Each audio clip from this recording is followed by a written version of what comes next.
focusing on Tom Ford and Terry Richardson. Tom Ford is an American fashion designer, film producer, film director, and screenwriter. He became popular from working as creative director for Gucci and Yves Saint Laurent. He gained experience and helped create some of their famous advertisements, which are now banned to his current day. Here are some examples. This was the starting point of his advertisement theme. In 2006, he launched his own label called Tom Ford. In 2007, he came out with his first fragrance, which caused controversy due to the explicit content of his images. And this is the advert we'll be focusing on. So, the first shoot for this fragrance was actually shot by Marilyn Minter, but these photos weren't actually released. So while Tom Ford and Terry Richardson were away in Milan, they decided that a sharper, more graphic approach communicated the bold and provocative mood of the fragrance better. The campaign was released in 2007 in men's magazines, including GQ and Wallpaper, to promote the launch of Tom Ford's first fragrance. It was banned due to the explicit content of the images. So it suggests that if the fragrance is worn, you'll be more attracted to women. It portrays image that sex sells and brings the connotations that if you wear the aftershave, you'll get female attention. This will highlight the bold smell of the fragrance.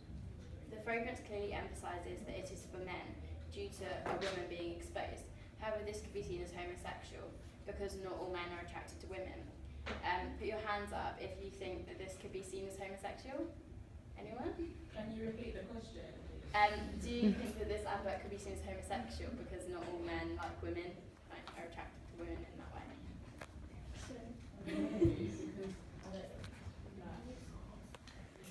So this is a quote from Tom Ford. He said, "The thing is, you can't show male nudity in our culture in the way you can show female nudity. We're very comfortable as a culture exploiting women but not men. This shows that he isn't actually trying to be homosexual, but rather confined to cultural norms. So many of the banned advertisements by Tom Ford actually shot by the same photographer, which is Terry Richardson." Terry Richardson is an American fashion and portrait photographer, known for his sexually explicit advertisement campaigns. However, alongside his pornographic photography, he is also known for his photography of famous faces, including Barack Obama, Miley Cyrus, Rihanna. They all look really similar with the white background and just focus on the face.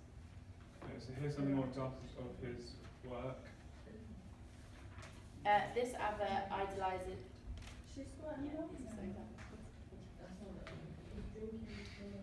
This advert idolises the idea of drugs. However, its deeper meaning is that fashion is addictive, especially in younger generations wanting to look cool. Sicily is focused towards the younger generation, which could highlight the use of younger-looking models.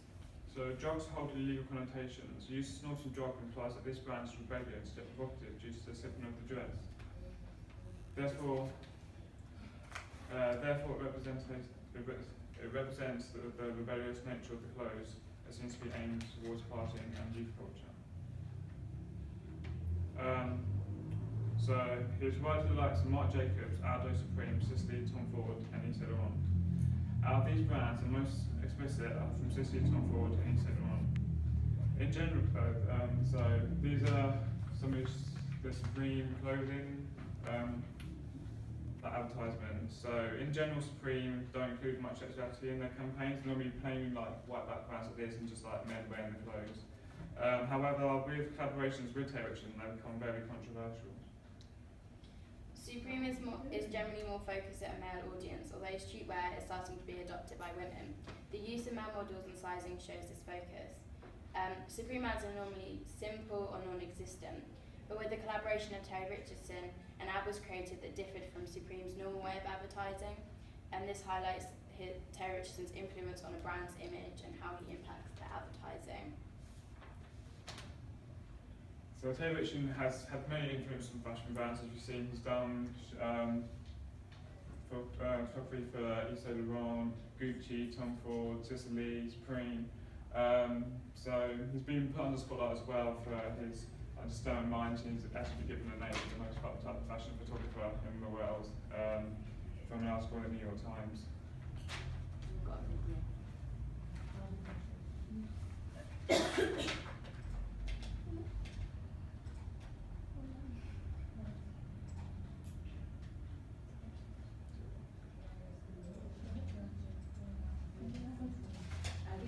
It's not a hyperlink, so I think you're going to put your copy into the toolbar, trying to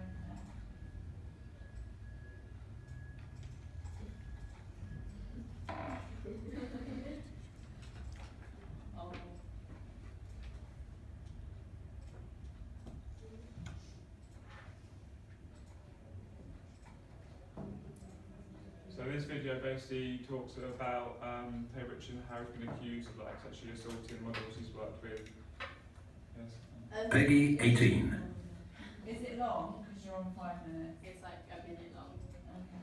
Alright, let's One of his photo shoots, and it's not the first time this has happened. Reports of Richardson's alleged misconduct have been appearing in the press since around 2010. This most recent accusation arrived Wednesday afternoon via Jezebel.com, where a woman wrote in that Richardson had invited her back to his photo studio and then, quote, "I felt a dick pressing into the side of my face." The email to Jezebel was yielded by the revelation on the site earlier this week that New York Magazine is preparing to run a feature about Terry Richardson, the thrust of which being his innocence in the matter of these accusations. The last time Richardson was in the news, it was over a set of lewd Facebook messages he allegedly sent to model Emma Appleton, which Facebook later cleared. In light of the accusations, publications like Vogue have stopped working with Richardson entirely, whose famed aesthetic has framed countless celebrities and has been featured in some of the largest magazines in the world. For his part, Richardson previously rebuked the accusations against him in a May 2014 Huffington Post piece, explaining, "I have never used an offer of work or a threat of rebuke to coerce someone into something they did not want to do.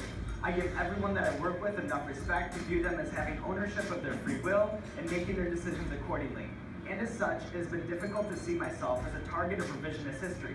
Sadly, in the ongoing quest for controversy-generated page views, sloppy journalism fueled by sensationalized, malicious, and manipulative recountings of this work has given rise to angry internet crusades.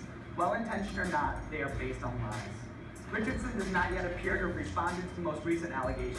That's the news for now, but for more on this developing story, keep it locked right here to Complex News. Yes, that's in our presentation.